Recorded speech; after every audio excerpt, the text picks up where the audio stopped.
Tim Hey. Moss.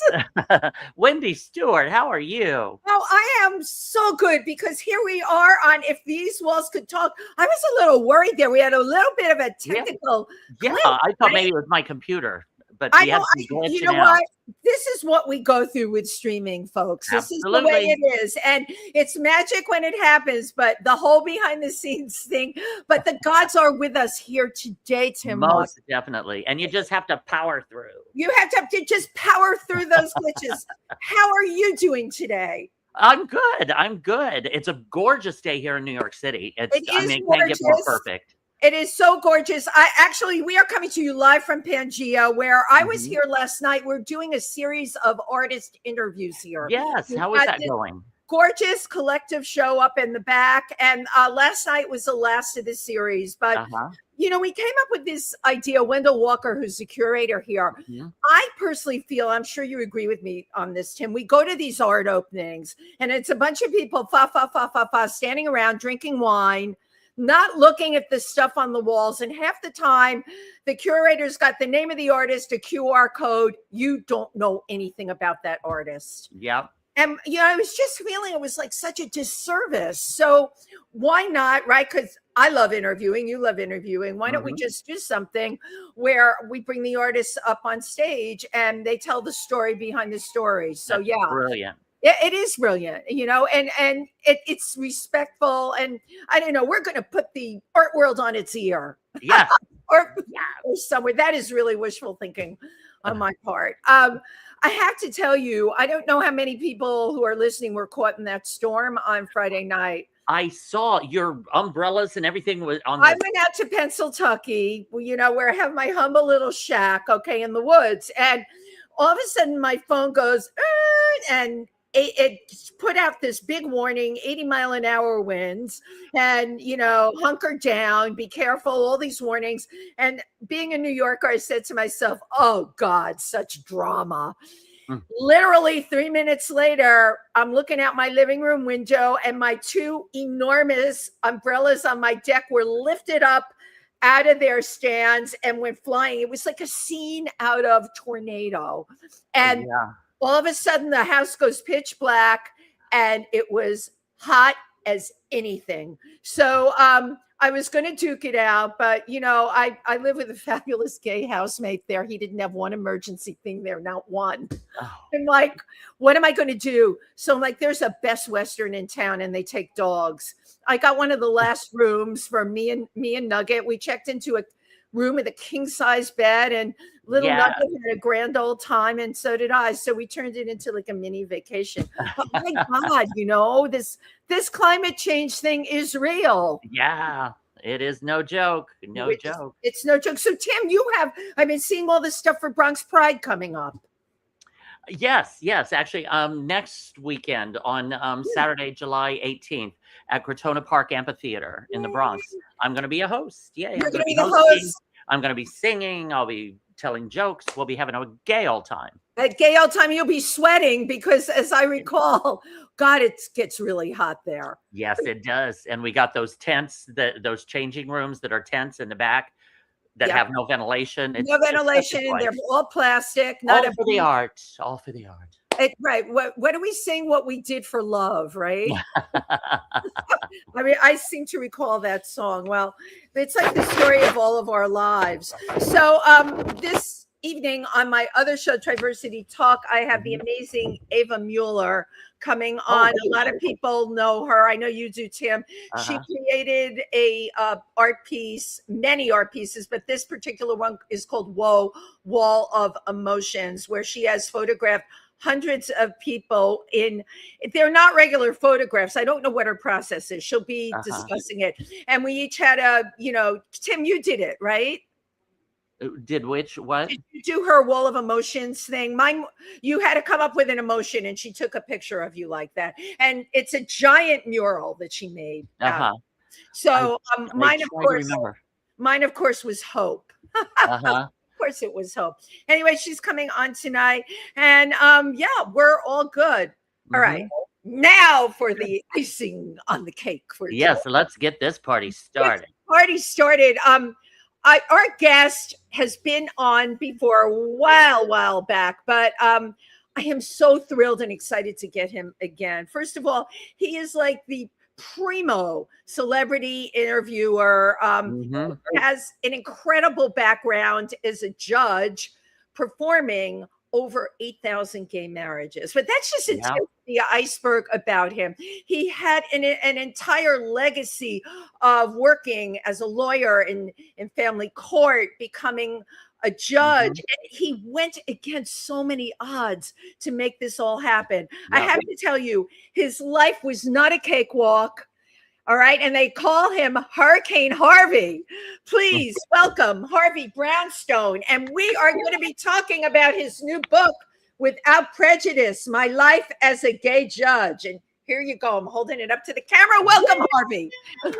Hi, Wendy. Hi, Tim. I'm so excited to be here. Thank you for inviting me. Absolutely. We're so excited to have you here today. And I just want to say you have an open invitation to come on this show anytime. Anytime.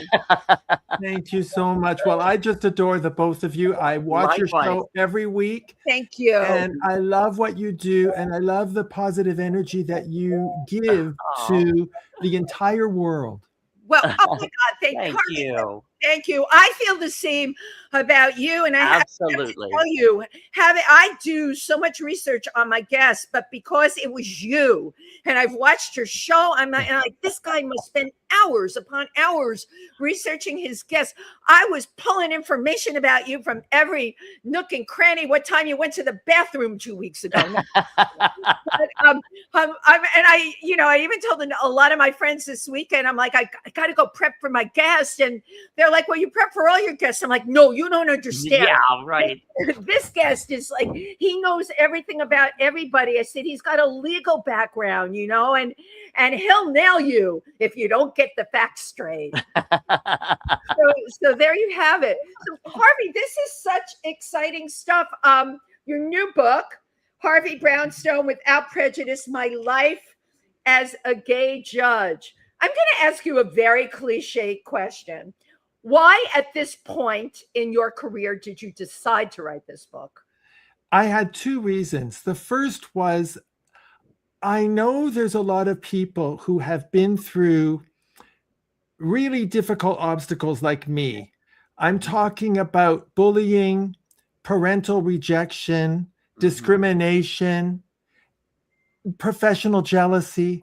And I felt that the strategies and the coping mechanisms that I developed in order to overcome those obstacles could help people, that they could help people. And the second reason was, I think it's time that somebody who was a judge tell the public the truth about how broken the criminal and family justice systems are in North America. Yeah. Even though I'm in Canada, it's the same system in the States. Yeah. And I don't understand why I know why judges don't do it, but retired judges are now free to speak. And nobody ever opens up, lifts the veil, and tells the public the truth. So I've decided to do it. You know what, Harvey? After reading your book, what it made me think, once they retire, they just don't care. Don't let the door hit you in the butt on the way out. They did what they did. And even I was really, my dad had been a lawyer till he got Parkinson's disease, and he was going to be made a judge. His whole life changed, but I did come from a somewhat legal background. He was a criminal lawyer. And when I was reading, though, the stuff that you shared about judges, it's like, my God, nobody here, you don't want to end up in court. Now I understand when they say, oh, if you get a bad judge or judge so-and-so, forget it. And you firsthand talked about that, Harvey.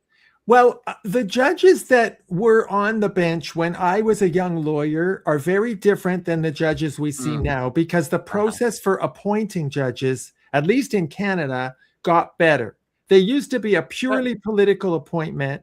In the United States, many judges are elected, and I do not agree with that system at all, because I don't think judges should be politicians.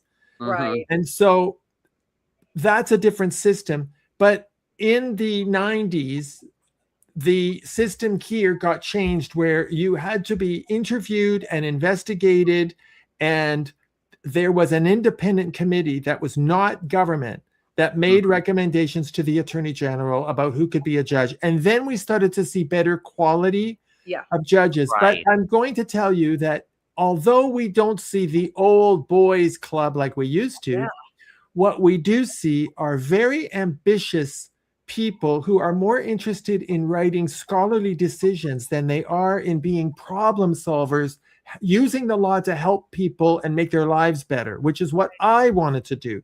Right. Mhm. So I still have a lot of criticisms for not all, but some of my former colleagues who I feel are more interested in their own ambition and their own advancement up to the Court of Appeal and beyond, as Mhm. opposed to just rolling up your sleeves and finding out why are these people here in front of you and what can be done to resolve the issues. If it's criminal court, what's causing this antisocial behavior? Is it a drug addiction? Is it mental illness? Is there some other trauma that they're over?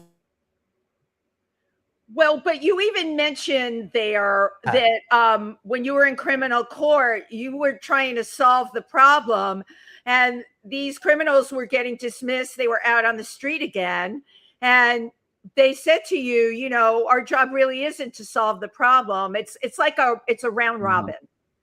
I'm afraid so. And unfortunately, if the real problem behind bad behavior is mental illness or mental illness that's never been diagnosed, or a substance abuse problem. And I would say that in criminal courts across North America, at least 80% of the people that appear in criminal court are suffering from mental health problems and or substance abuse. And if that's the real problem, putting them in jail and warehousing them in prisons does not solve anything, because they get out and they go right back to it.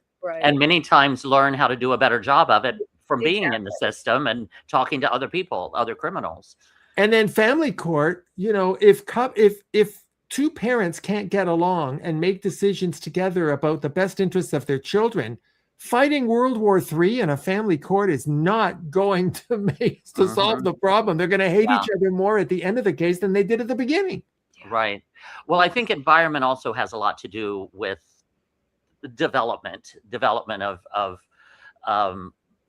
some of these people, but like you were saying, like throwing them in a jail and not really doing anything to help rehabilitate. Because it just opens the door, throwing them out. They haven't learned a thing. They go right back to what they know and end up coming right back in. So the thing is, it's expensive. The public doesn't understand that the cost of policing and prosecuting and imprisoning people is very expensive. That money could be spent so much better if you addressed the underlying problems. So that was a big reason I wrote the book. But mostly, I have to say, Wendy and Tim, it's really a memoir. I felt I had to talk about the justice system because I was a judge.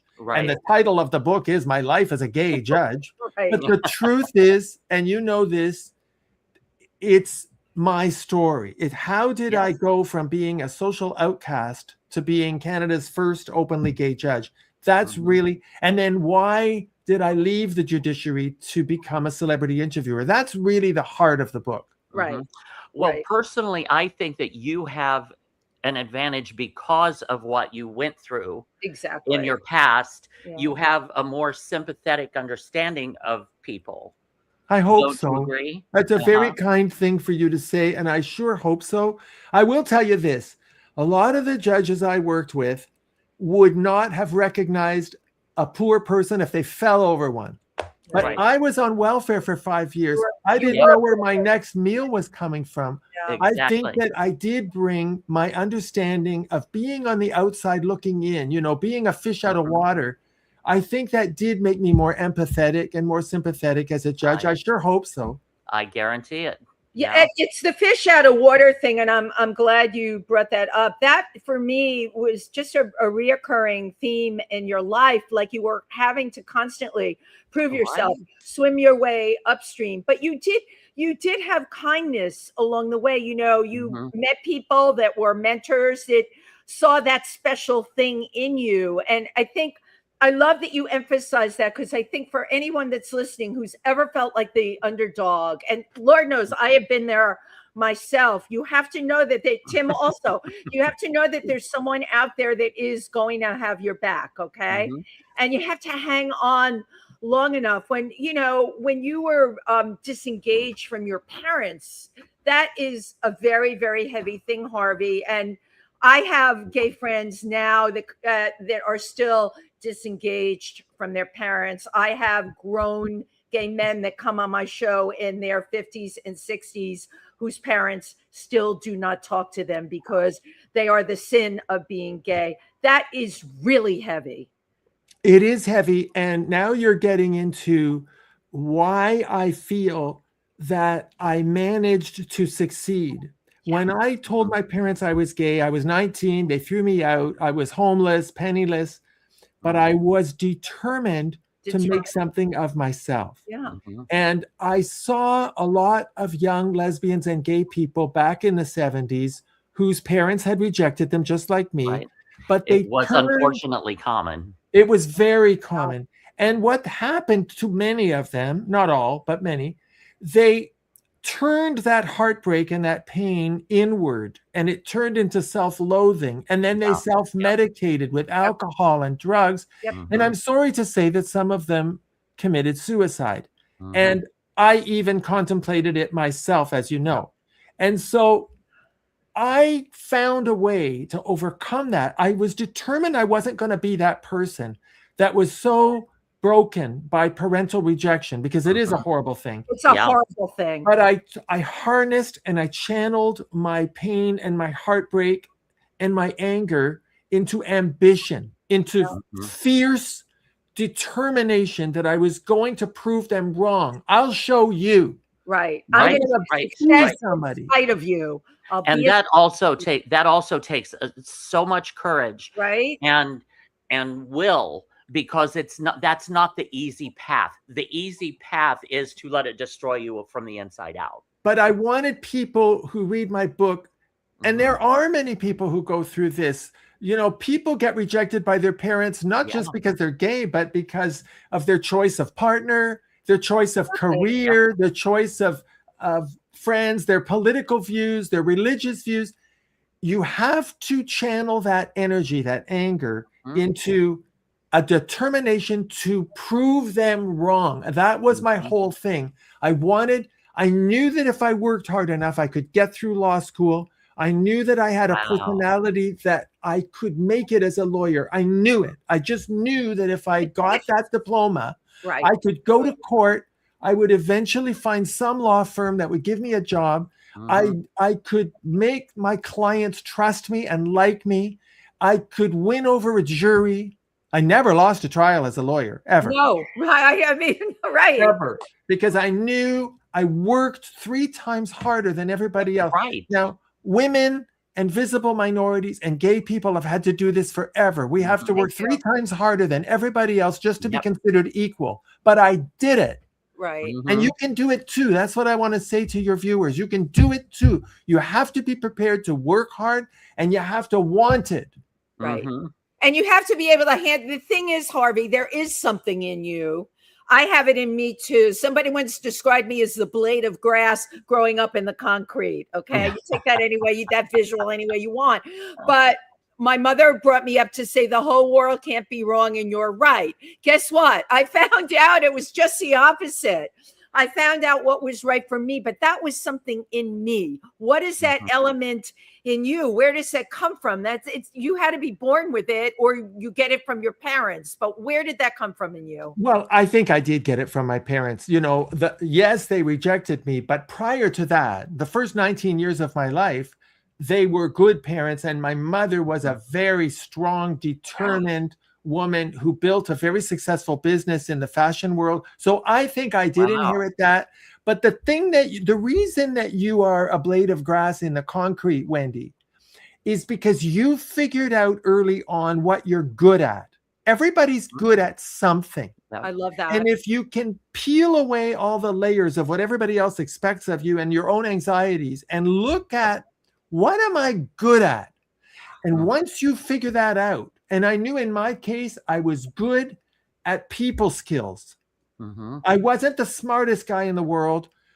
but damn it all, I knew how to win people over. I knew I could do it in a courtroom. I used humor as a job skill. Absolutely. Brilliant. Not as a personality characteristic. I used humor and likability as a job skill.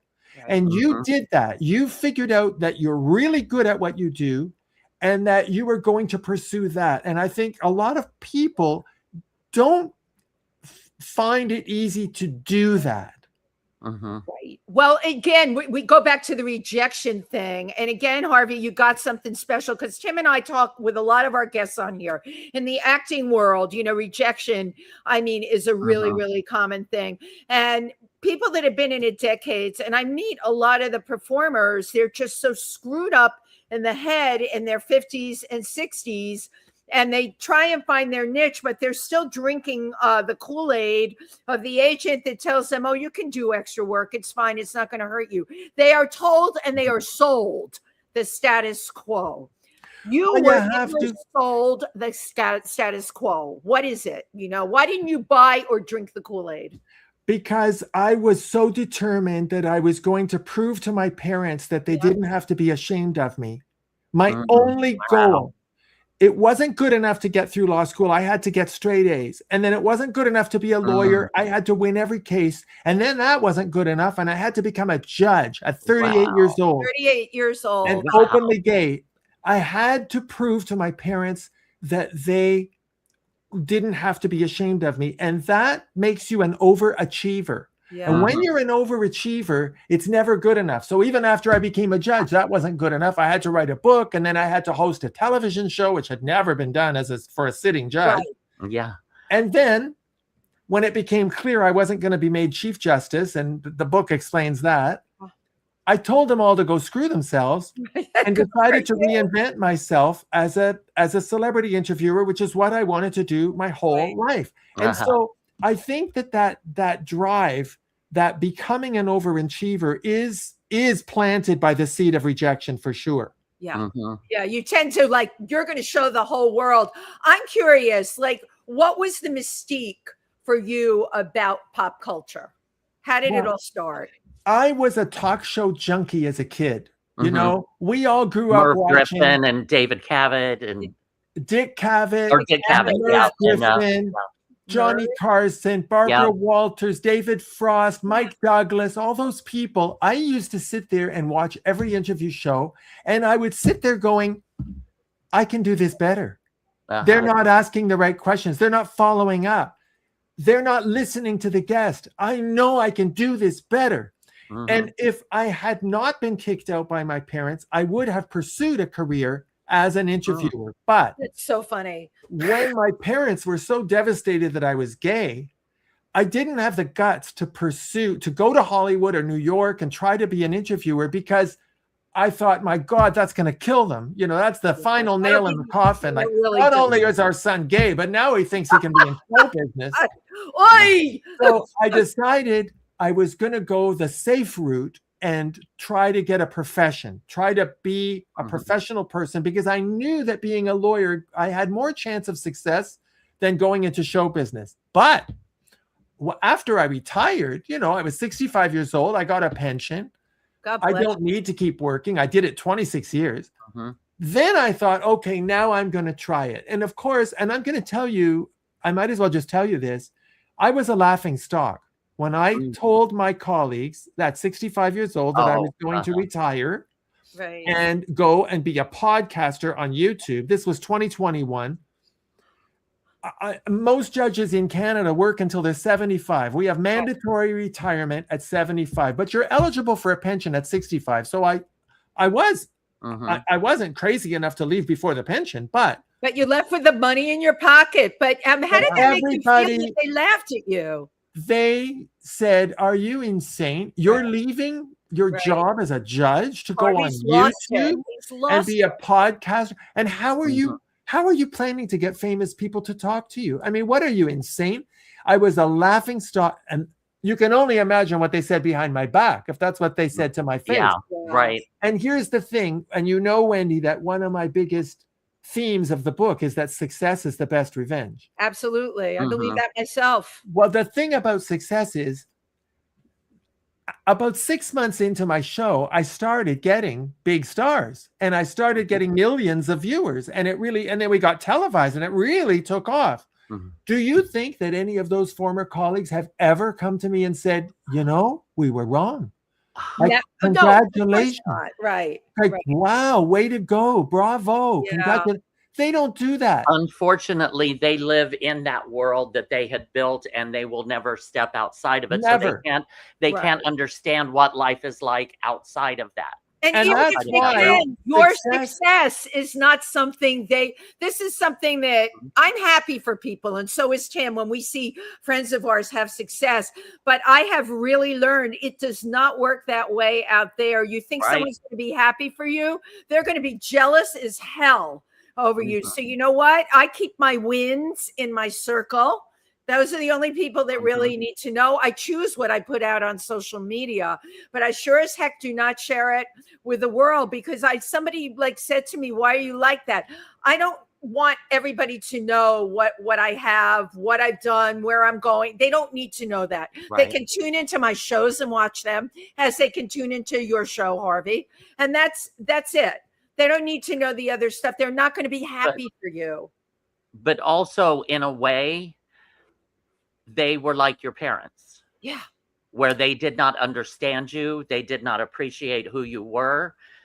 And once you left to go do what you wanted, they're like, I don't get it. I don't understand. Right. Why? Well, I have to say that I wish we lived in a world where people who bullied you or didn't support you or were jealous of you would come to you and say, I'm really proud of you. Congratulations. I really think that's great. But you're right, Wendy and Tim, we don't live in that kind of world. The fact is that if you are a progressive, inventive person, if you're a person who's innovative, who thinks outside the box, and who really wants to make positive changes at the workplace, you will be surrounded by professional jealousy. That's just the truth. Right. And it's a sad reality. I don't think I've ever read another memoir where this was really dealt with, but I dealt with it because it is a reality. It's a byproduct of success, because people are not jealous of losers. They're only jealous of winners. Mm-hmm. And so having jealous people around you is actually a badge of honor. Yeah. You must be a success. If they're jealous of you, they're not going to be you're doing something right. Jealous of losers. So, but the part that I had to learn is that they don't come to you. Now, as far as my parents go, they really did come around. But it didn't happen until I became a judge. Mm-hmm. I think that for my mother, and she was the problem, when she saw that the government was willing to make her son a judge, even though he was openly gay. You were validated. In your mama's eyes, you were validated. And she was able to let go of all those myths, all of those stereotypes, all of that discrimination, because she saw, well, I guess the world has changed. I mean, my son's a judge. Right. Mm-hmm. And so that really was very healing for me. I was very lucky that I did get 20 good years with my parents after I became a judge.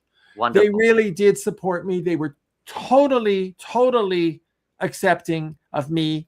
And so I'm lucky. But everybody else, and here, you want to know something even worse? Can we talk? We can talk. You're here. Everybody talks to us. Please go for it.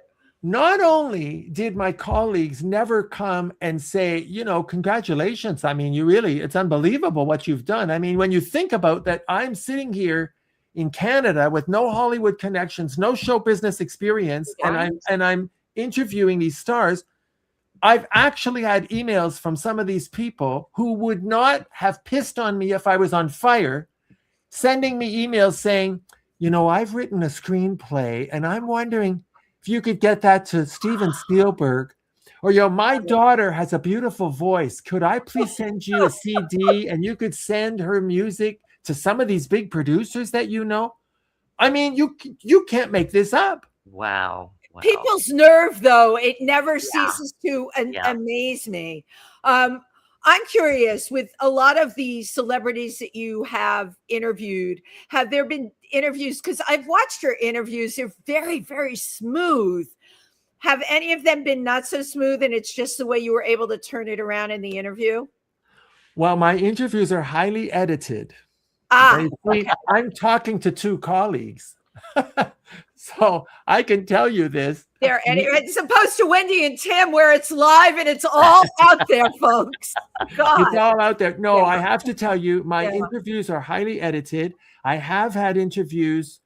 Let me see. There was one star. I don't want to name names because I don't want to get anybody angry. We're not doing that. Just tell us the situation. Let us guess and see if we can figure out who it is. One television star who kept her phone on during the interview, and she took 4 phone calls during the show.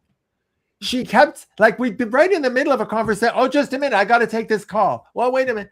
And some of these calls were like, the pharmacy was calling to see if they could deliver her. This is important stuff, Harvey. Come on. Yeah, and and I'm listening to her saying things like, well, does that work for hemorrhoids? Oh, all right. Stop. Oh my God. And then I had one star who I will mention. I will mention this one. Bronson Pinchot. I've interviewed over 600 celebrities. And he was the only one that stopped me halfway through and said, I've had enough of this. I'm out of here. That would make me so uncomfortable. I said, well, okay, you feel you got to go? Can I at least close the show? And he said, yeah, go ahead. And so you can't tell on the interview, but I have not been keeping that a secret because honest to God, I was brokenhearted. Right. Because I don't know what I did wrong. I mean, I know that I'm not everybody's cup of tea, but anybody who watches my show usually will see the guest be quite impressed that I did do a lot of research and I know a lot about their careers. Right. And it's neutral. There's nothing polarizing. And I give you credit for that. You're not that kind of interviewer. Neither Tim and I. We want warm and fuzzy and fun on our show. But that would make me so uncomfortable. How disrespectful. He said, I've had enough of this. I'm out of here. I got to go. And I said, but we agreed to 30 minutes. And he said, I don't care. I'm out of here. And I honestly, it took me about a week to get over that. I've never. And then my manager in LA said, look, of all the stars you've interviewed, you've had one. Everybody else has been great. But it's hard. Some of them, I'm sure you've had this too, where they don't know you. They don't know anything about you, but their representative has booked them on your show. And so they show up on the screen. And right away, instead of hello, they say, okay, how long is this going to take? Yeah, right. And I realized we have had a couple, but I got to tell you, not many, because you see, Tim and I are personalities. People, we're clowns. They don't know where it's coming from. And we get into the warmth and the humor right away because, and you guys both know this, if you get them with the warmth and the humor, they're going to tell you the good stories. And I don't mean nasty gossip. I mean the really good stuff why do we have these shows? We want to share this. We want our listeners to say, oh my God, I didn't know that. Oh, that's so cool, right? That's what it's about. Yeah, and I do a lot of red carpet coverage too, and I've had a lot of them that are like, oh, listen, could I get a couple minutes? Okay, don't be so excited about it. Because let's face it, like I know I'm not Oprah, I'm not Larry King, I'm just a guy on YouTube, and I know that I have to prove myself, and I try my very best, and usually I do win them over. I mean, So, but it is hard work. Yeah. And I'm glad you say, Wendy, that my show looks smooth because we edit out, first of all, my producer is a stickler for ums. He will not allow anybody to say on my show. They get edited out. So it's very smooth. Right. Very smooth. But in the real world, people do say Right. And sometimes a star will say, oh, I don't like that answer. Can you ask me again? Let me do it again. And one of the reasons we can get the big stars is because we do protect them. We do allow them to say, okay, answer the question again. And they know that we will edit out what they don't want. Right. And that's what you have to do sometimes. If you want a major star, they want to know the questions in advance. They want to know that they have control over the finished product. And I'm willing to do that because I so want to... I want to try and get the stars that I've idolized myself because I'm basically a fan. Right. Yeah, you are the ultimate fan. You became such a fan that you had to become a celebrity interviewer. That is like the height of fandom, right? If we're going to talk about fandom, I'm curious, the people that bullied you growing up, because that was a large part of you. I mean, you were bullied more or less in your legal career, but not the same as when we're adolescents. When you ran into those people years later as this big success, I'm curious what their reaction was. Oh boy, you pushed a real button there. When I was a kid, I was bullied because I was a faggot. They all picked me out. I didn't even know what it was. I didn't understand. Like, Tim, I mean, if you don't know about sex when you're 8 years old, you don't know. I didn't even know what it was, but I was a sissy, I was a queer, I was a faggot. Imagine my surprise when it turns out they were right. Well, oh, gee, they know what they were talking about. It's very interesting you said that, because I went to a school reunion after I became a judge. One of my teachers that I stayed very close with, I didn't want to go. I didn't want to see these people ever again. And she said, Harvey, I want you to come. I want these people to see what you became. You're a judge. Yes. And I didn't want to say no to her. So I go. And Tim, part of me was upset that they were going to find out that they had been right.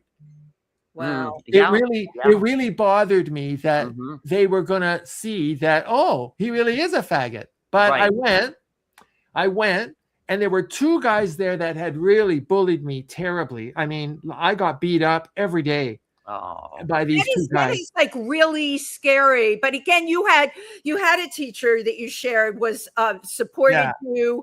And well, they came up to me. These two guys came up to me and said, well, Harvey's a judge. What does it feel like to be a judge now? And I said, it's great because I get to send bullies like you to jail. And what I didn't know, I didn't realize that there had been a circle of people surrounding us that I didn't see that they were watching. These other people that had been classmates of mine. And when I said that, they all applauded. Yes. And these two bullies who really looked, I mean, look, I'm not a movie star looking guy. No, but I know what they look like. We all know what they look like. You can shame them. They looked like the bottom of a bird cage. These guys looked like manhole covers. They were oh, I love that one. That is an analogy I've never heard before. Oh my God. Manhole covers. Yes. Let's just say that life was not kind to these guys. And I had been told they had criminal records. Their wives left them. They were alcoholics. Their careers were lousy. And when everybody applauded, they just slinked out of the building. Yep. And that was, you talk about success being the best revenge. Yeah. Yes. Unbelievable. Harvey, you were in a legal career when AIDS hit. What were some of the things that you had to deal with all around you? Because everything shut down. Businesses, you couldn't go to court. What was the range of emotions that you went through, and how did you solve some of the feelings? Because me personally, I still am not over what happened, that such a thing could happen. That's what I say. How could such a thing happen? What was it like for you? Well, I was a very young lawyer when AIDS came around, because we're talking the early 80s. Yeah. And until they came up with the cocktail medications, it was really, it was an epidemic. It was a pandemic for gay men. Yeah. And I found myself as a lawyer, especially in the family law world, I found myself having to find solutions to protect gay couples. If one of them was going to die, the families did not respect the relationship, and there was no gay marriage then.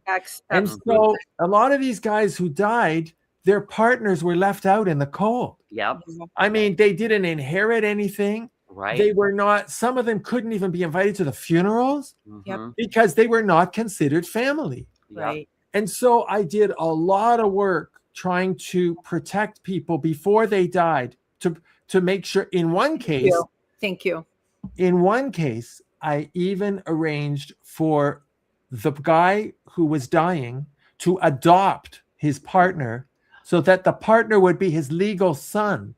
Wow. So that he would have legal rights, even though they were lovers.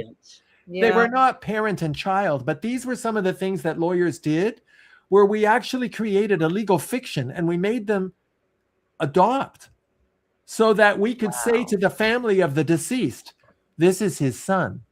Mm-hmm. That is, first of all, and I had a reason for asking you this question. I never heard of this before. I don't even remember reading this in your book. That is brilliant.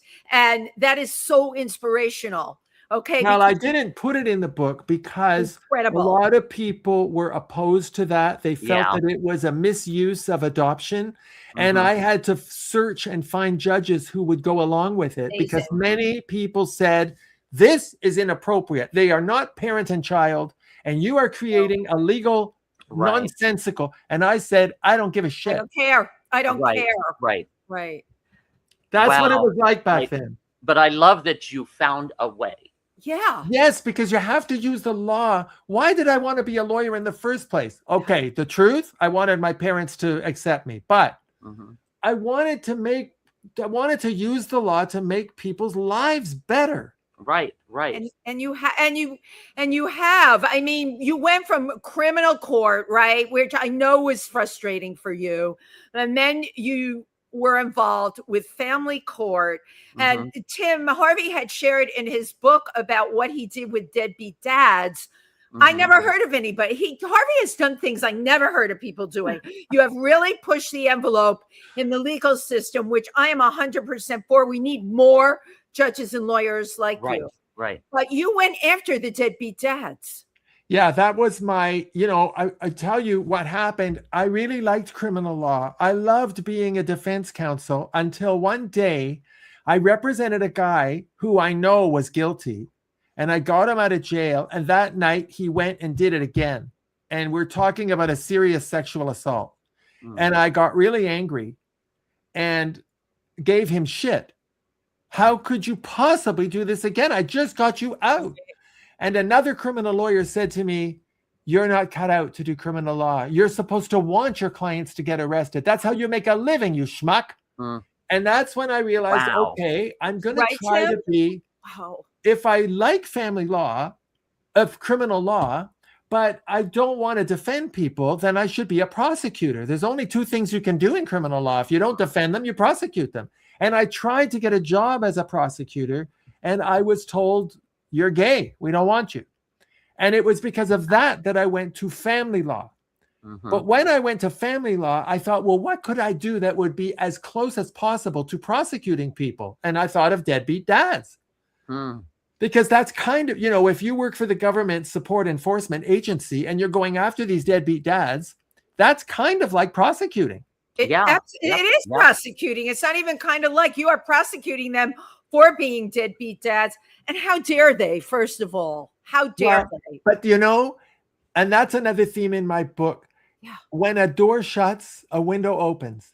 And I was very upset when I didn't get that job as a prosecutor, because the head guy said, well, the cops are not going to want to work with you. They won't be comfortable with someone like you, someone like me. So like you, I was devastated. And then I realized, when I got this job in family law and my career really took off as a prosecutor, and then I became a judge, I realized if I had gotten that job as a criminal prosecutor, I'd still be sitting there. Exactly. I wouldn't have gone anywhere. That guy did me the biggest favor. Right. And that's what people need to understand, that if you've tried hard to achieve something and it doesn't happen, trust your destiny, trust the universe. Something else will happen and you'll realize that they did you a favor. And the best example of that, I wanted to be Chief Justice, and we had an openly gay premier in this province, which is the equivalent of a governor in the States. And it looked like I was going to become the next Chief Justice. And then at the last minute, the decision was made not to appoint me. And what I heard back was that there was a concern that because we have an openly gay governor, that people are going to think that I only got it because I'm gay too. Right. So I thought the gay club, we call my that, whole life that I was discriminated against from homophobia from straight people. My God. And now we've got a gay person in power, and I feel like homophobia. Now I can't get a job because I'm gay. I'm done. Well, I'm so done. I was very upset about it. And then the next year we got COVID. Right. And running a court system during a lockdown would have been a nightmare. Yeah. They did me the biggest favor. That job would have been horrible. Right. Yeah. Right. Do you have any idea the changes, how many changes you have made in people's lives and perceptions over the years? That just from being who you are and accomplishing what you have accomplished, that now gay lawyers are not that big of a deal. Gay judges are not that big of a deal. You paved the way for so many people. Yeah, groundbreaking. So many opportunities for people. You're making me verklempt. Well, I got one more for you too. I doubt that you know who Robin Bird is. Robin Bird is known here in New York, and she actually has a documentary HBO that just hit HBO the other day. Yeah, and she had a television show, a local public access television show here in New York City that was on at midnight back in the 80s, and she would interview strippers, and they would strip completely naked. Absolutely. Everybody in New York City who had cable knew who Robin Bird was, because everybody tuned in at midnight to watch this show, because it had never been seen before. And the FCC ended up taking her all the way to the Supreme Court. And she fought, and she won for censorship. She won. But it was quite a road for her. I was interviewing her at the LGBT Expo one time in front of a crowd of people, and I said, Robin, and this I'm sure you will be able to catch. I said, Robin, I along with everybody else here, I want to convey our appreciation. I said, you have been such an incredible pioneer. Yeah. You have paved the way for so many people. And she says, Tim, she goes, I just want you to know, the pioneers get the arrows in the back. It's the settlers who come afterward that get the houses. There you go. Boy, well, you know, right. And I've never forgot that nugget really of wisdom from her. It's and like you have gotten some arrows in the back in your day. And when you break glass ceilings, you get cut. Yeah. That's what happens. But you know, I mean, thank you very much for saying those very kind things. I'm very excited that my book has been made into a movie. I feel that calculus is in the movie, Harvey.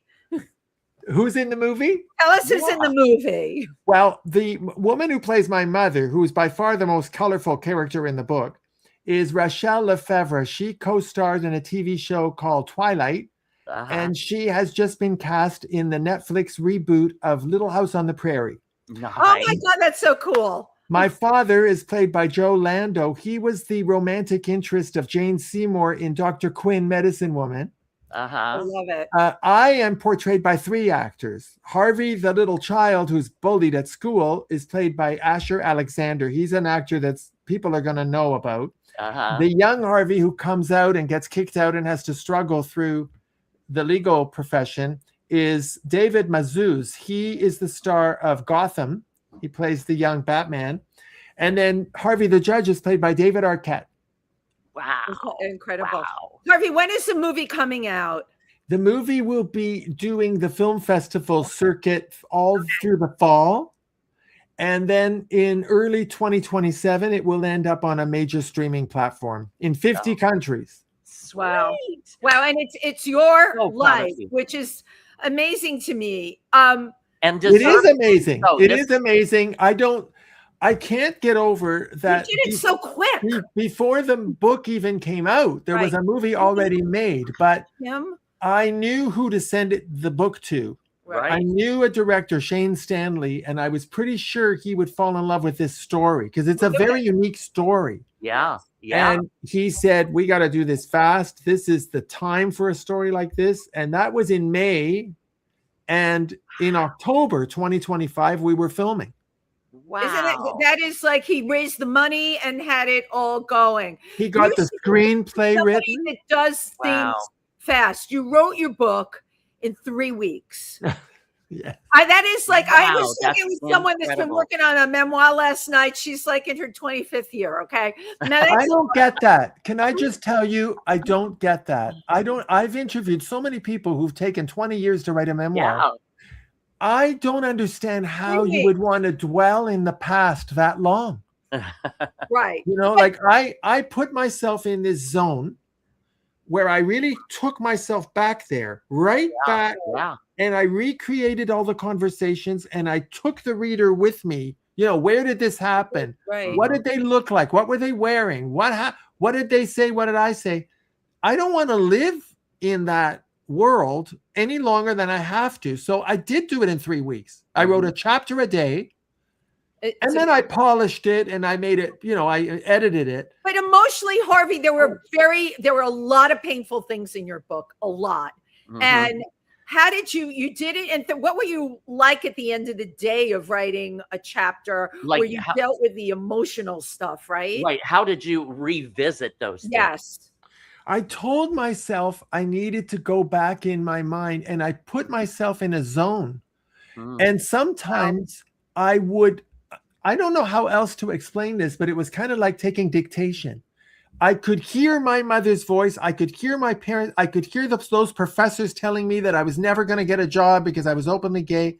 Amazing. And then I would look up and I would see 40 pages that I wrote. Wow. It was like taking dictation from my destiny or something. No, it's like channeling. I believe just from the reading of it, you had when I read that you did it in 3 weeks, I'm like, he had to be channeling something for this to come out like that because editing or no editing, each and every moment was extremely concise. And I couldn't comprehend how somebody could do that in such a short amount of time. I know, and my publisher told me, don't tell the truth about how quickly you wrote it because it sounds better if you say that it took me years. But I've never lied. I'm not going to lie now. The truth is, if you want to write your life story, you can't just say, well, my parents kicked me out when I told them I'm gay. That's not a book. You have to take the reader there with you. The moments. You have to make them be there with you, and you've got to live there again. And there's a way to do it if you make yourself go back. And I guess I'm lucky. I was able to do that. You were able to do And then I was surprised by what I'd written, that it was so accurate because I had not really thought about those conversations in that much detail. Right. Somebody said to me, well, you must have kept journals. I didn't. Wow. That was, Tim, that was totally amazing to me because any memoir I've ever read that had this much detail has come from the person's journals. My own book came from I have 250 photo albums. I had to sit down and go through those pictures, and I had to hire someone that did the whole timeline for me because all the thoughts were so jumbled in my head. This was clear, it was concise, and it really did cut to the quick. You could see the moments, you could see who the people were. I hated those bullies, you know. And thank you. Thank you. But I also, my heart broke over your mom. It's important to mention your mother was a Holocaust survivor. That's huge. All right. And then, the son, the prodigal son, Harvey, who was going to be everything. Your mother came here with nothing. And then to have this happen because of gay, it was like, wow, how do you process that? Yeah. And I have come over the years to accept and acknowledge her pain. Thank you. Her disappointment. Good. That I don't condone how they responded to me, but I do understand the terrible shame that she felt, the pain that she felt, the disappointment. I was the only child. She was never going to have grandchildren or a wedding, so I do feel that, and I'm very happy that I made her really proud, because by the end of it, she was saying things like, thank God you're gay, because if you had been straight, you probably would have married some bitch that I would have hated. She would have said that too, right? Oh yeah, my mother would have said it. That's great. It all worked out. It did. Yes, absolutely. As it was supposed to. And I'll tell you something else. Because I wrote the book while I was seeing it all in my head, I wrote it very cinematically. Yes. And when I delivered the book to the publisher, the guy said to me, "This is a very cinematic book. I can really see it all." And that's what gave me the idea. Then we should make a movie. Perfect. Yes. Wendy, do we have a video?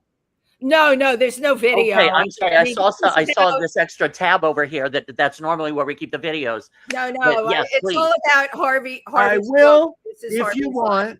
Yeah. If you want, when the movie is released, yes, I can come back and bring you the trailer, and we can talk more about the film. And I can put you in touch with the director, who would probably be thrilled to come on your show. Oh, absolutely.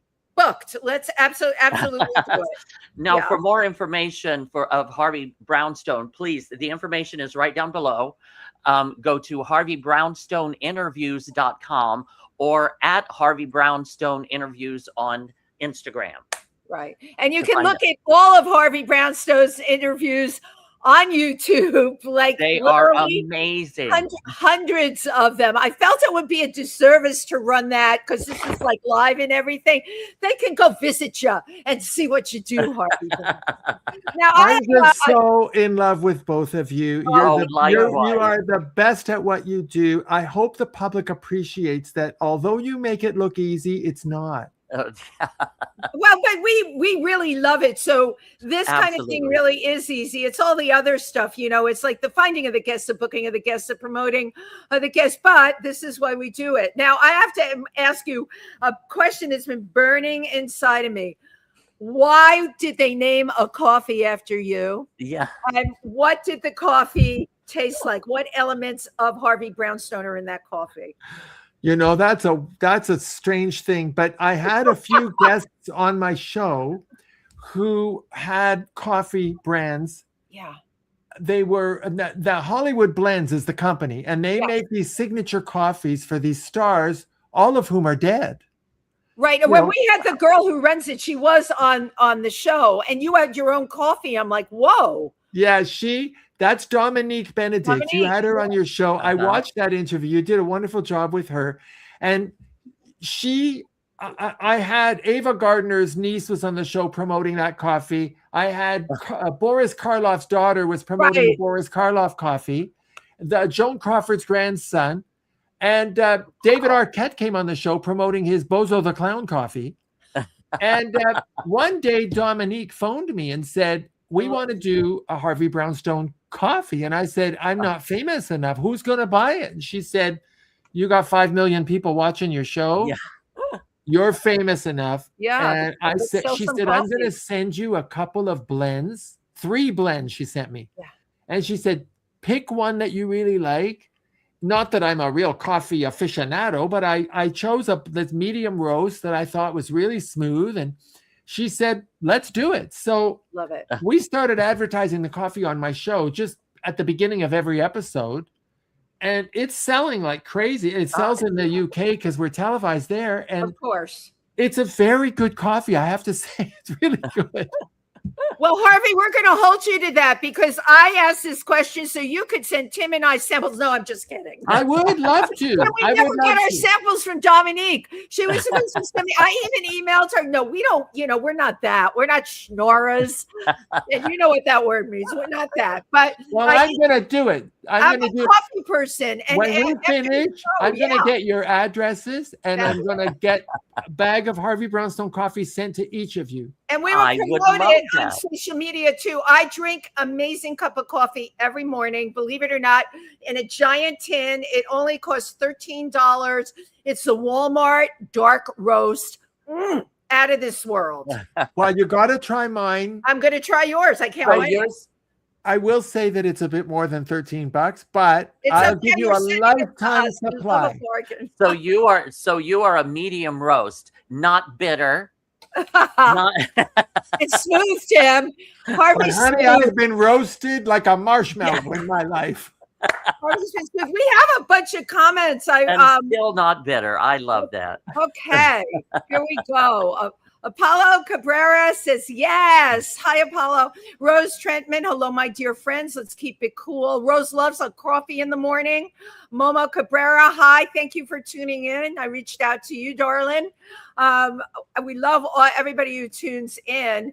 And we have on here Mr. Starfleet. Hello from Palm Springs.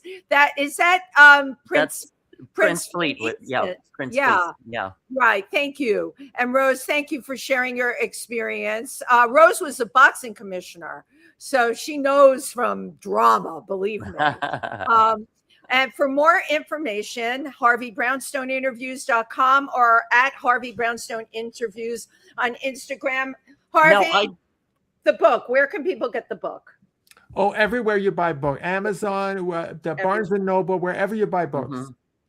Fabulous. No, one thing I don't know why this is just kind of not unsettling in me, but something I just feel I should share is appreciation, because it's kind of hard to appreciate people who have not treated you nicely or treated you fairly. But yet, if your parents had not chosen to do what they did, the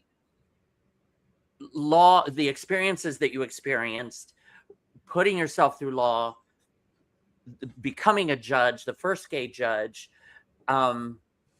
and also doing a full circle back to where your heart truly was, which was interviewing celebrities in Hollywood.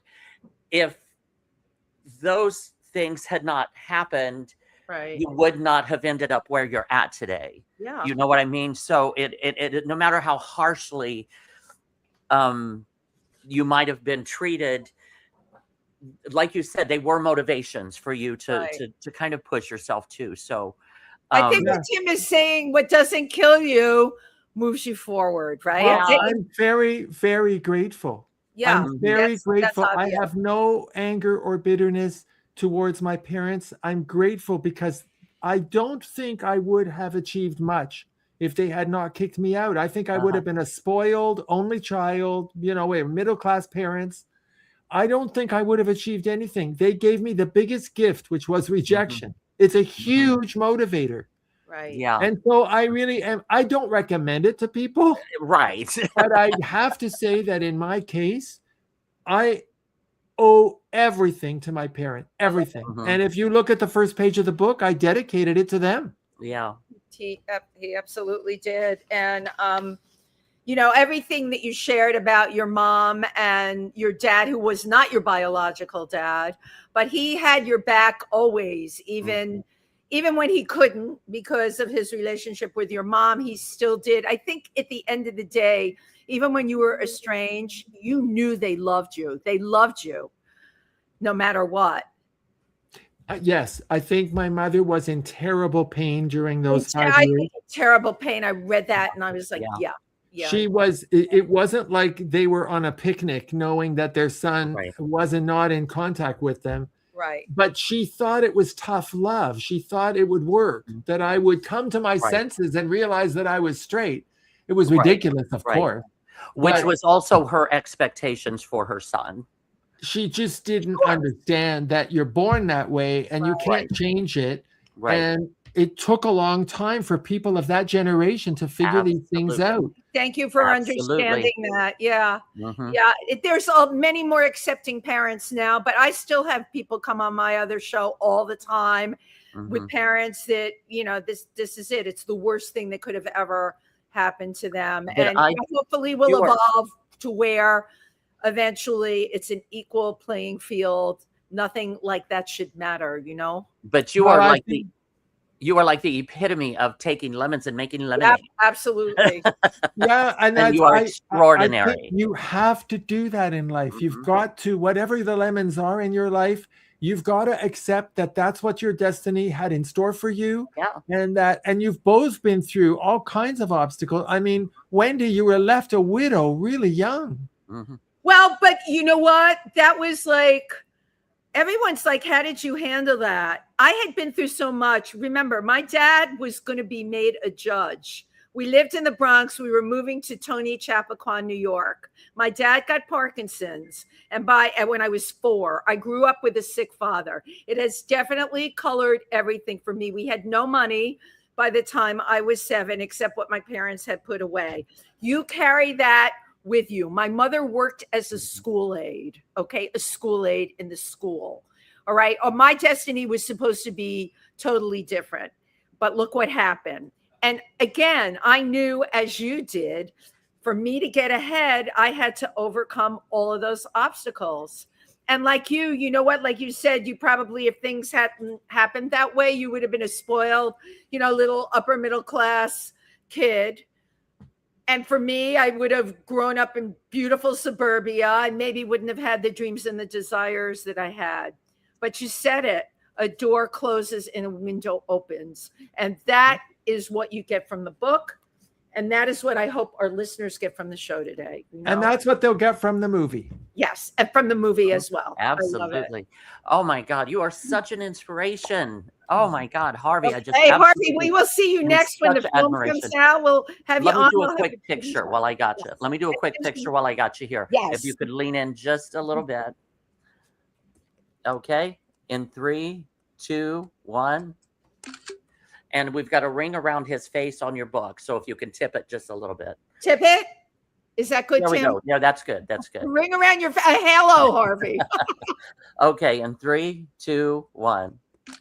Wonderful. Thank you. Thank you. Hold on. And we'll talk again. We'll chat again after the credits. But thank you so very much. Thank you, Harvey Brownstone. Thank you. Thank you to everybody who listened in today. Have a good rest of week. Bye-bye.